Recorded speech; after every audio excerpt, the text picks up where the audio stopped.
I don't know the day where they say we Africans will go ever get this sense from pastors. You know, this video will be say I want play.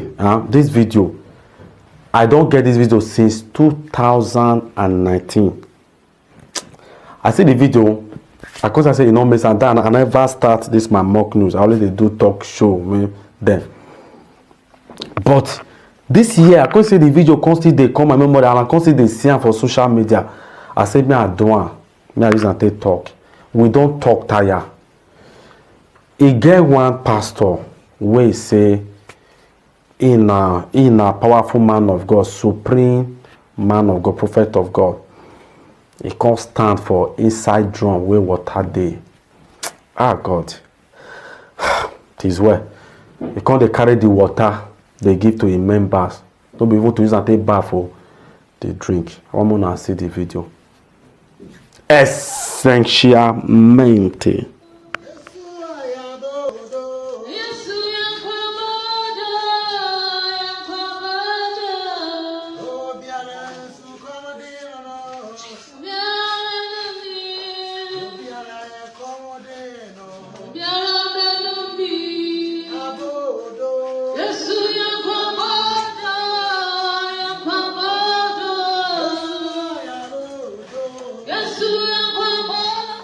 Just imagine the video where you watch yourself. You see the stupidity of the man of God and the members. Imagine human being, they drink that kind of water where person put. Now tell me, if Oyibo see this kind of video, how they look Africa? How they look Africa? We Africans, we need to change. Nigeria or Ghana or Gambia or Senegal, you know, Kenya, all those Africa's country. We need to change. We need to change. Even Somalia, we need to change.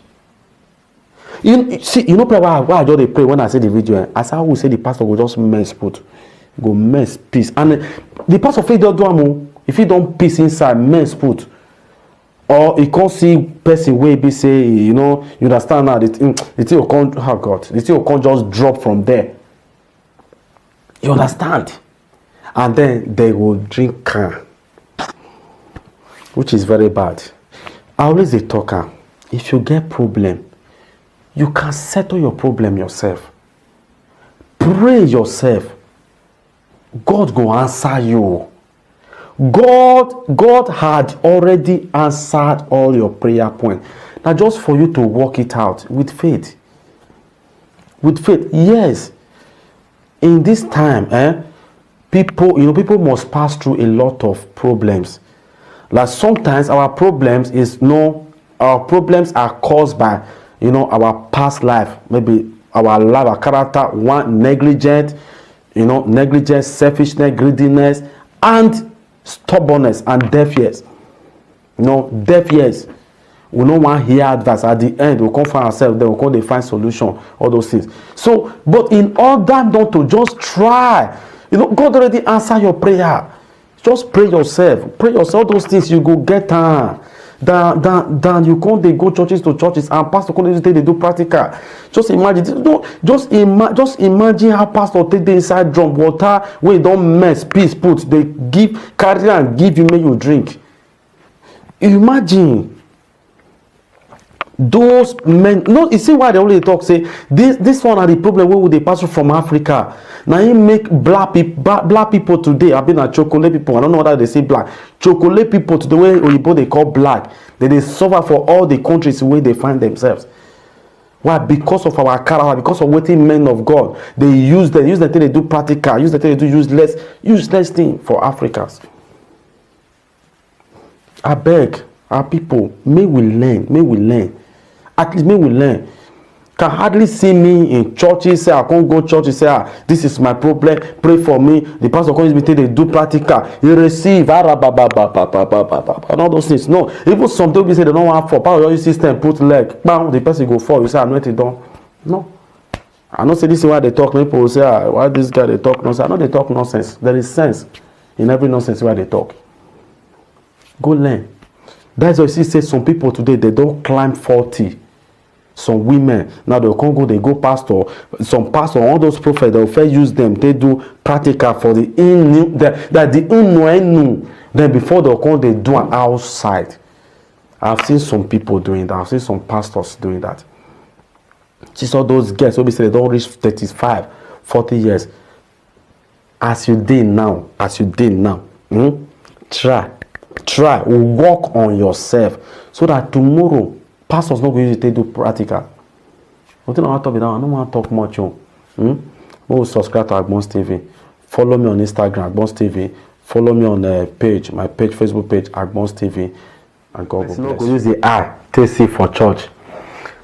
If I talk church, I talk of African churches. See, I want to ask question, but before I go ask this question, I want to be so we will watch this video because I want to do news. So, Africa church, it get one, one video like that, one guy, devil just possess him, like what did they talk? Oh, he can't go church, go do deliverance. You understand? So when they pray for her, if you see the devil, Africa church, don't try them. Oh. Africa churches, don't try them. If you see devil, show everybody see the devil. Even when I see the devil, I say, so now this devil be all these problems say devil are bad. So now there where devil even they stay. I want to see the video. Now just short video. You never reach 1 minute.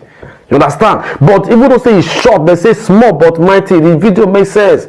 Oh yeah, essentialmente. Wicked demon, you have to leave this body now. Today's the last day. Thank you, Jesus. Thank you, Lord. Thank you, Holy Spirit. In Jesus' name. Thank you, Lord. Devil, hear me. Hear me.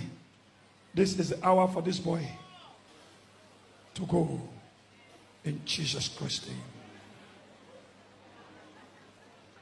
Una see, I want to ask question. This devil will they talk. Not only Africa, not devil they. Not only Africa churches now they see devil. You see where they say devil go stay. Oh boy, for inside church, see how the thing just stand. See how the devil just stand. When the pastor even tell and say, now devil listen to me, the devil done like this. Yes, I dey hear you.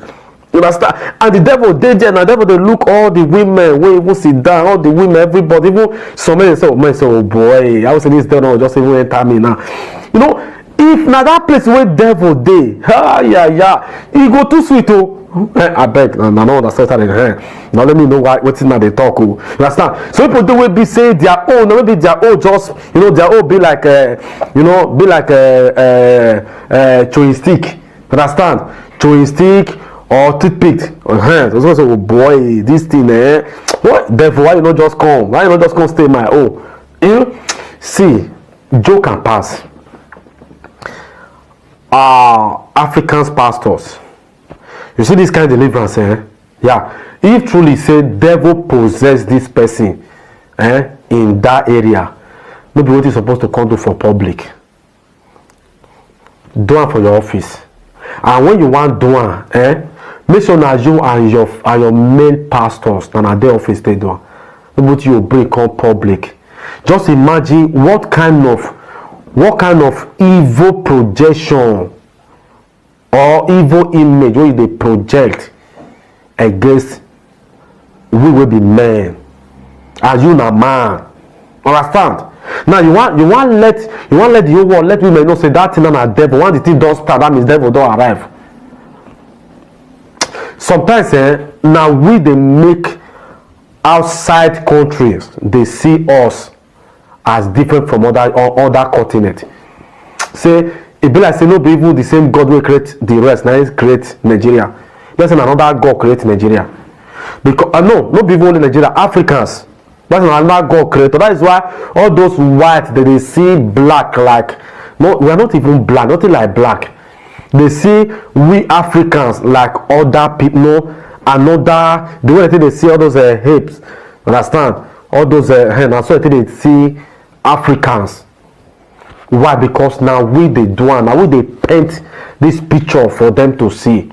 Okay, just imagine the kind of miracle where you they bring come social media. Why? Because you want get fame. You don't already get the fame. This thing when you do that, to only disdain you, you're not going to increase you. Understand? You carry man, now you want to let us know say na devil, na that thing na devil, and thank God say you still get am. So which means if you do once your wife will say see devil don't come. No be say na joke, no be say na mock news I want just do. E no good at all. E no good. Very very very bad. Understand? Just say now just do am so that if you hear wetin I want talk, so that you go feel hear wetin I talk. Very wrong for this thing what you do now. You know, you paint or project a very bad image against the man. Understand? So you just let people know opposite of men to know say that thing na devil and that thing no be devil. That thing no be devil. Even hand self, devil they use hand till they walk. Devil they use eye till they walk. Devil they use everything. Even devil self don't tire. Even devil don't tire.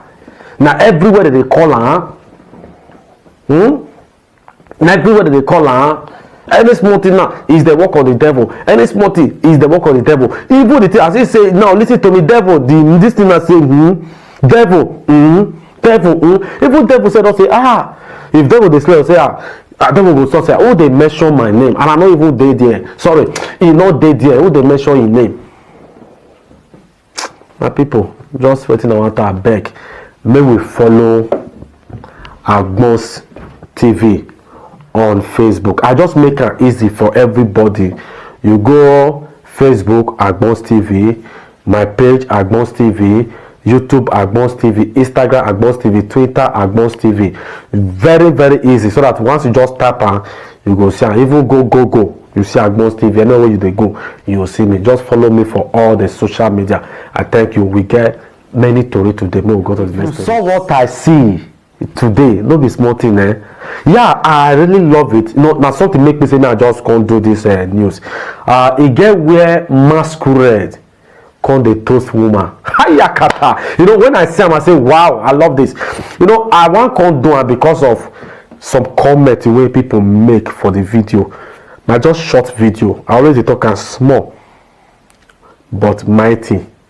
You know, when I see him, I see where masquerade though. They say the people call her God. You know, all those Igbo people, they call her gods. I know what they thought. People say I just mention Igbo because I want they thought. They say, you know, I go talk down later. Igbo, they say na God. They say that they are God. So the masquerade called the toast woman. If you say you like her, it's too sweet. Essentialmente.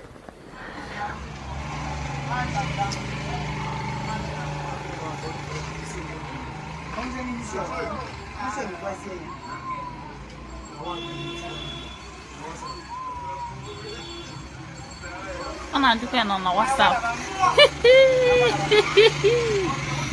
E que te cubo bottom. I say I dial. Come up on his number. Oh, one guy walk. Una see the video. Una see her. You know why I want to do this one, Why I want to do one. God, masquerade na human being, na person wearer. Understand? So I just want to make una know say when I see masquerade, masquerade na God, no be God, na human being, na blood human being. Even all those gods self, all those their gods, Oloko, Ovia, Ayela, all those ones, so not na blood. Understand? Most of them, people they say na blood they use, they still they braz. They braz. So you know, I thought this thing because some people will say that they make comment for the for the video. Say some set of people come, they say the masquerade is a disgrace to all masquerade, is a disgrace to all gods. As if them know they do. How you go one make masquerade see that kind of, I don't know, but I don't say the masquerade masquerade they collect number. I'll call you. this thing e don dey happen, e don tey. It has tey. What did dey happen? Even in the Bible. Now just another masquerade. Now no go, no, you no go see. See, no na fear women, no na respect women, women, women. They are the highest mechanical power. Ah, God, I don't want to use grammar. Strategies.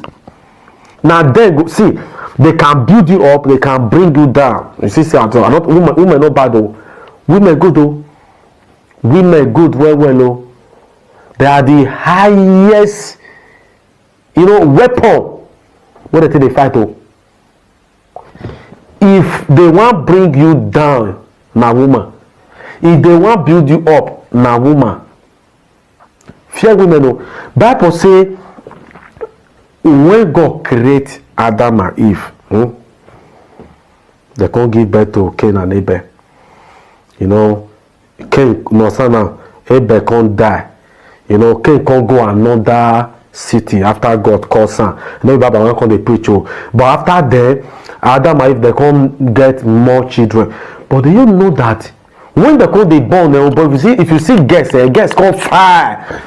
They can't fly. It could be like today bread. Even God could say, wow, I mean, create those people. They can't fly. After God say, make we make the image, our own image. You can't be like saying those guys can't even find passengers when God first create. You know the Bible said that when angels can't see those guys, angels come up for heaven. No? Angels come up for heaven. If you want to give you the verse, you will comment. I will send you the verse. Just comment for the video. I will tell you so that you go read them yourself. I know they lie. Now all the angels come down. Now they can't carry those girls as wives. Bible says they come born. But no Bible they talk about. No Bible they preach. As they come born, the rest story, you can ask me later. I will tell you what it can happen. It happened for Bible. It has stayed. So that don't mean say because it be masquerade, make it see, make it not go. Masquerade still the chop. You understand? So why I'm doing this, maybe not be some no good thing that they do. There are some certain things where we say not just come they criticize people. No. Now like many people be say una know how to come people video, people post, you just find any little fault. Person, no be human being wear the cloth. So my people, I beg, no still mind sometimes the way they encourage people, more not they discourage people because the guy he try. I like, you understand? He just let us know, say all those masquerade they see, Italiano go say they are niente. Spanish go say nada. Understand? Nothing. Now cloth they cover them. Una will be say una laugh. Una call insult me here. Una will be say una laugh. Una want carry una destiny put for all those their Ayelala, Ogun, Ovia, all those their gods. Nada, nothing. They still from back. They do nothing. So I not to get out. I beg Mona follow me on Instagram. Follow me on my page. Follow me on my Twitter. Subscribe to my YouTube channel, Agbons TV. Thank you very much. We'll go to the next news.